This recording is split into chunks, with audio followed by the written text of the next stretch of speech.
In our first video we showed you how to view the HD SDI DVRs live, but we didn't really go into the playback side of CMS Pro. So in this video I'm going to run you through CMS Pro and its features to do with playback. So first of all, let's get into the playback part of CMS Pro. We click on application, we go to search, and you didn't quite see it there, but it brought up a totally different window. We can drag that window and play it back into a separate computer screen if we had one connected. But for this exercise we'll just play it back here. So what does that do? Well, let's first of all connect to the DVR. So once it's connected, we'll be able to start playing back, and you can see it really quickly just brings up a video stream from our DVR, and it's a playback stream, so it's not even live stream. This is instantly goes back and grabs video from wherever you start along this time bar. So if we just went to there, press play, and instantly it changes to that time frame. Very quick indeed. So let's just stop that there for a moment. That's our time bar search. So literally all we need to do is press stop, come down here onto the time bar and move that anywhere along here, then press play again, and you'll see the images start to come up and start playing back. If we wanted to go full screen, no problem. If we wanted to go 9 screen, we need to first stop the video, press 16, play the video, and all of the screens will start popping up. So let's go back to our single screen mode, and if we wanted to, we could actually enter into a digital zoom mode. So as you can see, this is camera number 1. If we wanted to zoom out, we can do that. If we wanted to zoom in, if we wanted to move it around, we just click on this little box over here. And if we want to hop out of it altogether, we can there, or we can just exit. Pretty straightforward.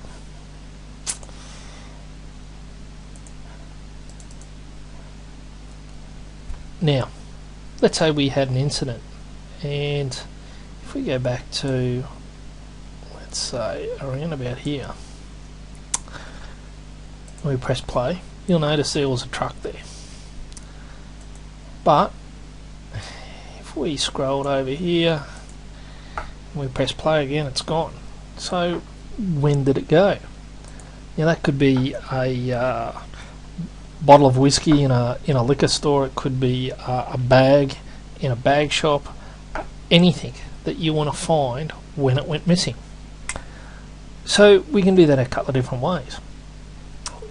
Let's go to the thumbnail search. So in the thumbnail search we have camera 2, we have a time frame. Now if we went back to our time bar search, we would have started off at around about I think it was about 25 past, and the end search was about there. So let's go back to our thumbnail search. So if we click down here and we start off at about 25,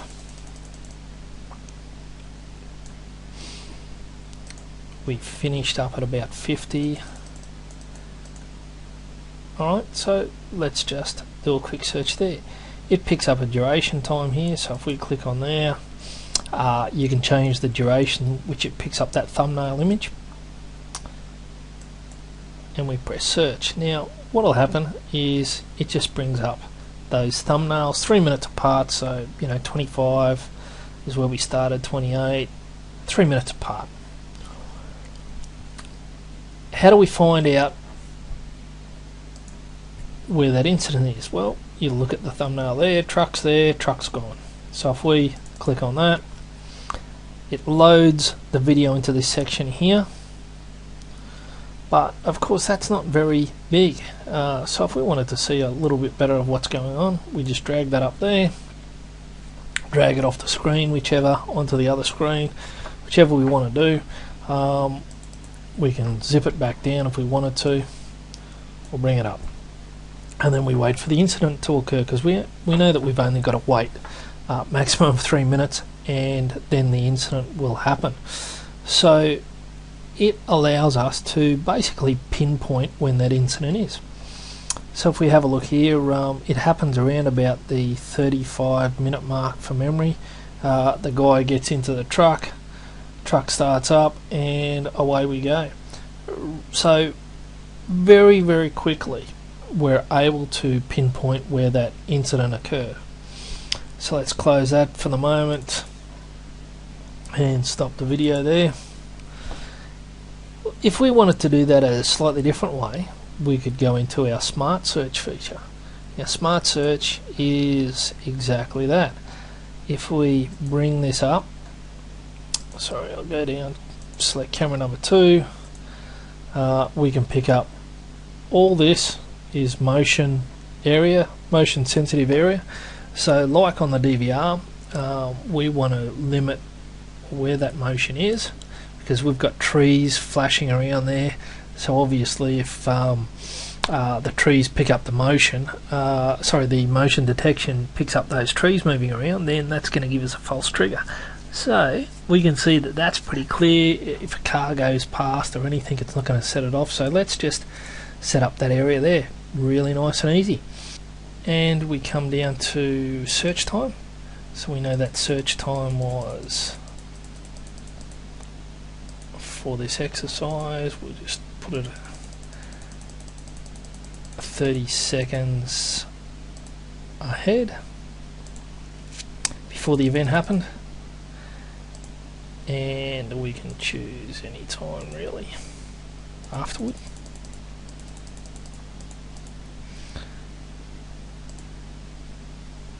So we just get down to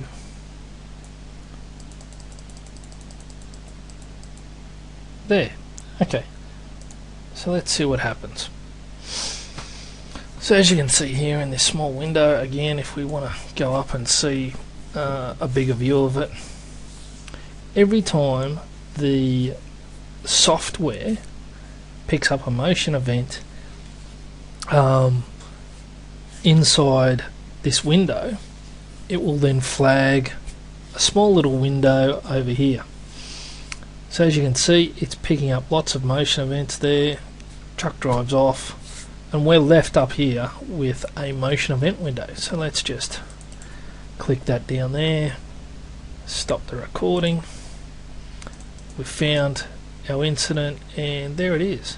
So if we had multiple little windows up here, all we need to do is click on the window and it will immediately start playing back the incident. And of course you can drag it up there and see more of the incident, and we can play back instantly from that time.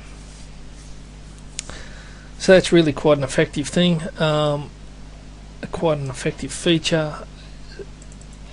And if we wanted to do an event search, so let's say the DVR has been set up for motion activation, we wanted to find all the incidents within the DVR. So again, if we just go back down to the period that we've got, so we don't pick up thousands of events, if I've set it up like that. Alright, so we've got a small little window of opportunity for it to find a whole lot of events there. So let's just do a quick search and see what motion events come up. So inside the DVR, a whole bunch of events. It's really quite straightforward. So if we click on that, there's our truck going. And if that wasn't the event, let's say it was that one, we could check here. There might be a car driving past or something that's triggered that one off. All depends on where I had the motion events set up inside the DVR. So this is inside the DVR, whereas the Smart Search is inside this software. So now that we know when that event occurred, we know that it started at that time there. Alright, we can see the truck driving off, so we'd really want to take, say, 10 seconds beforehand to, let's say, 30 seconds afterwards. Alright, so the event occurred at around about 35, so we're going to go 34, 50, and come back down to the time bar search. So this is where you do your archiving. You can see the little archive button there. We come up here, we see 35 is already set there.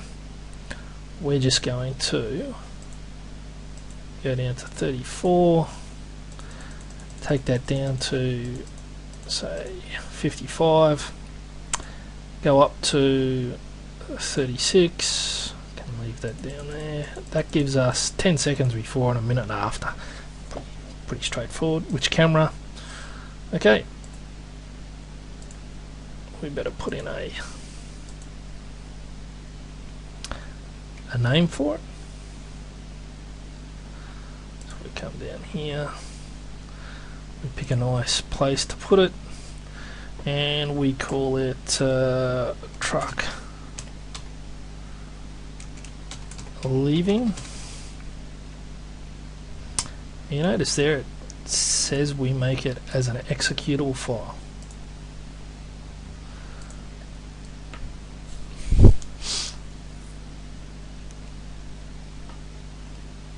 So as you can see, it's just encrypting a file, making it into a self-start executable file.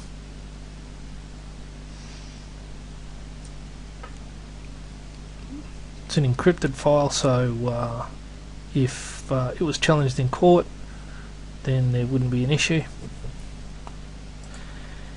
If we started off back down here at 35, press play, and let's say we wanted to do a screen capture of that, we can pretty straightforward do that with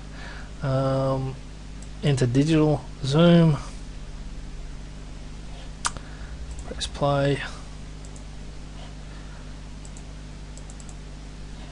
sorry, leave it play on.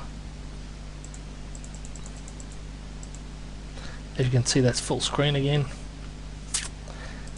Press stop. Let's just go back to where that incident started. Now that we're in zoom, press play again, and screen capture. So we've captured it as well as caught the video. Pretty straightforward. So let's hop out of this software now, and bingo, there's our truck leaving executable file. So if we double click on that, brings up its own little special playback screen. If we were to play it, brings it up full screen.